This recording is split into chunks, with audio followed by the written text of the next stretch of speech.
Welcome to my Jerry Anderson model making channel.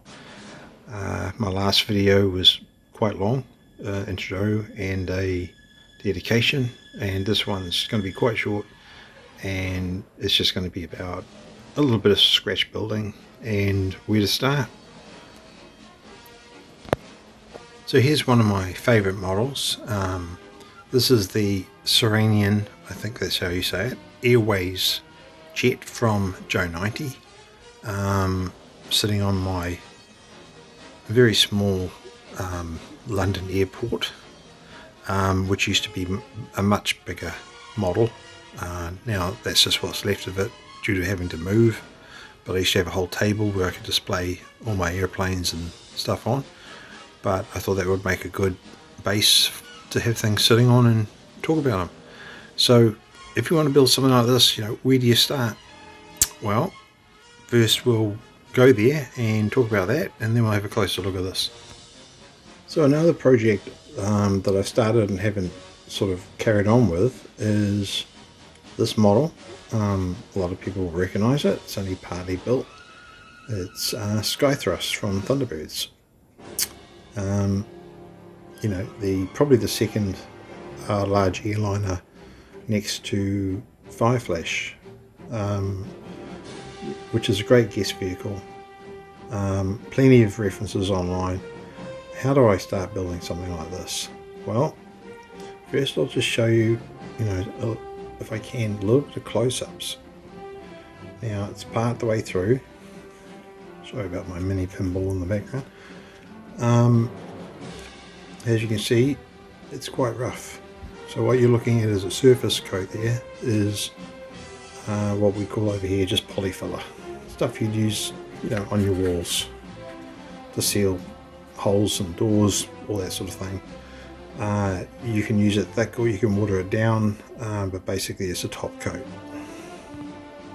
So, as I said, it's a top coat. So what do you do?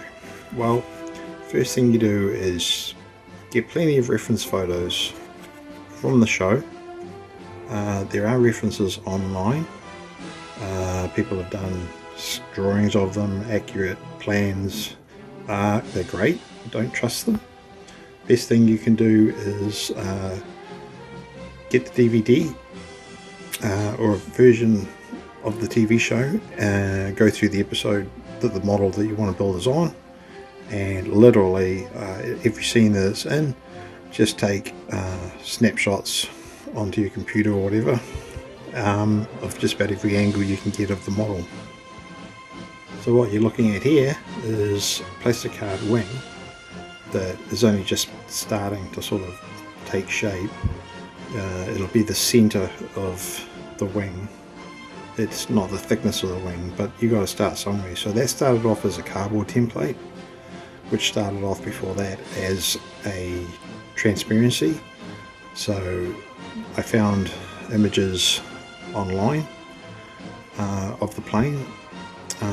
A lot of it's guesswork. Sometimes you can get an image of an aerial view, and then you go, right, that's what it looks like. But how do I scale it down to the plane itself?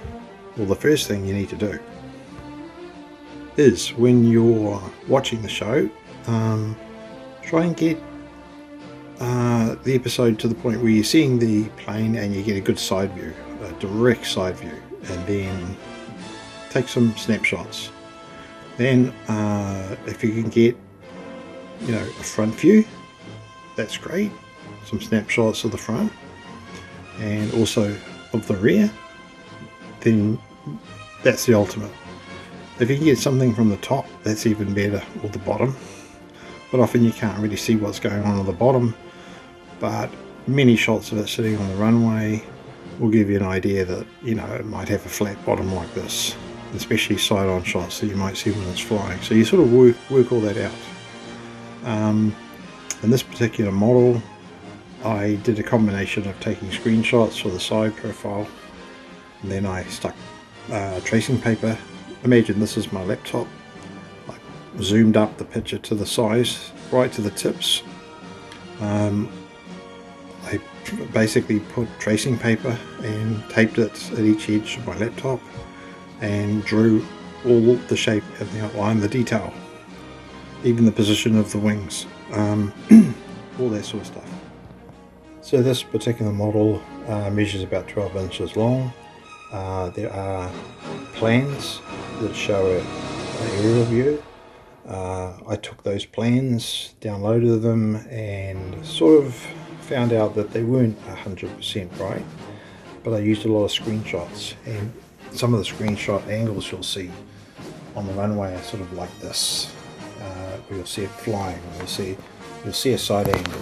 But that's why you download or snapshot as many pictures as you can from the actual screenshots. That way you sort of almost like a computer animation that sort of spins in a circle. You can sort of work out every part of the plane, but sooner or later you've got to figure out where to start. And every model in the Gerry Anderson shows usually is symmetrical, meaning that side's the same as that side. So therefore you have a center line down the middle, right down the center. So that starts with getting that side profile. You can do it any way you like. What I do is I get cardboard and I transfer it from the tracing paper onto the cardboard, and then basically from the cardboard to a piece of balsa wood right through the center. Now you might be able to see it. If you look at the center, there's a piece of balsa wood that goes right down to the front of the plane, literally. And if you imagine one of those aeroplanes toys that you throw, like a dart, and they fly into a spin, it pretty much starts out like that. Then what you've got to do is go, right, I've got the side profile. You know that it has the angle at the back. You know that it joins in a sort of tricky way here, and you know that it has a nice point on the front, but you also know it has like almost, side rocket sort of feel to it, and you get that by using the photos where you see it on the runway, and there's plenty of shots online of it if you Google Skythrust, or just download the screenshots, whichever way you do. Sometimes it helps to print out a few so that they're right at the edges in case you can't get your computer close enough to your workspace. Then from there, after creating that center line, that's the beginning of everything. Then what you have to do is pretty much work out how wide it is and where it changes shape. Now your side profile will help you do that, because if you've taken a side profile, you know that there's a crease here, an angle there, you'll know that there's a crease there, you know that this flows along here and then turns there, and you sort of have to interpret that in your head as you're making it. So you get your center line, you cut your balsa wood out, then you need to make literally a T-bar, meaning balsa wood on each side, which represents this and represents this, and at the right height, which happens to be quite halfway through. You'll find there's another sheet of balsa wood on either side. It actually does sort of go all the way through to the front. So what you end up is across this way and across that way, and you start shaving it until you get a top view that looks pretty much the way you want it from the show, and a side view the way you want it. But what will be missing is everything in between. So what do? Well, you pack it in with balsa wood. Now balsa wood is what I use. In England, other places they use other types of wood, but if you know what balsa wood is, you can get the soft stuff and you get the hard stuff. Well, you buy the soft stuff, usually sheets, maybe, I don't know, 10 mils thick, whatever you can get hold of. Sheets are good because you can cut them into strips, and you'll need super glue and you'll need accelerator.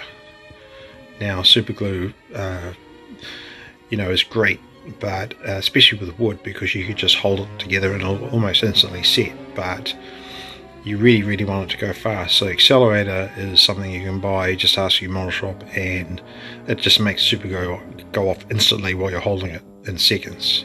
and go hard, because you need to be able to be working quite quick. You can't just glue it and wait for it to dry, otherwise you'd be forever just making the internal skeleton, I call it. So this is what I mean. Here's another project. I'll just take this one off. I'll pause it. Hang on. Now this is the World Navy submarine, which I think was based off the one in Stingray. As you can see, this one's a lot more complicated, but simply put, its structure is balsa wood. It's made up of a side template, a front template, a rear template, a top view template, everything I said before about the aeroplane. You can even see once you lose it and you start to add balsa wood on, you've got to keep that center line on it. So you can see I've drawn a center line, and I keep that all the time. So every time you work with it, every time you shave a bit off, change the shape, you've got to re-put that center line in. Otherwise you start getting a model that sort of skews off on an angle or loses its symmetrics. Because once you work with this stuff, you really need to be looking at it, and from there to there and there to there needs to be exactly, the same. And when you look at it front on, you don't want a model that sort of goes off on an angle. So that center line actually flows all the way through. I know where it is because it's right at the top here, and I also know where it is at the end, at the stage of this model is right there. So if I was doing any detail on the back, which I don't think I am on this one, I'm not sure, I haven't worked on this for ages, I would be redrawing a center line there with a marker that'll eventually get covered up with detail. But as you can see with this model, it's just got lumps of balsa wood glued all over the place. I may have got it wrong and added a bit, then shave it off. And one of the most important things you'll need is a retractable knife with those replaceable blades. I'll just get one and show you. Okay, so this is what we're talking about. You've seen these. Get them anywhere. Now the reason you need these is when you're cutting through plastic cards or styrene sheet, we call it, or balsa wood, they go blunt pretty quick. And when you're cutting through balsa wood, you don't want it to be splintering. You want a nice clean cut. So the reason I use one of these is because you can just swap the blades. And when I was doing commercial model making, I'd go through hundreds of blades, when I'm sculpting something, depending on what it was. Could be a giant statue made out of foam, polystyrene, whatever, and I'd be trimming it and cutting it with this and then changing the blade every 10 minutes. So that you need one of those. That's my key tool for creating just about every model I've ever made. Interrupt guys, but I said this would be a much shorter video and I lied. So I'm breaking this into 2 parts, and then also next time we'll discuss what we didn't get to discuss in part 2, which is painting, finishing, all those sort of things. So until then, thanks for watching.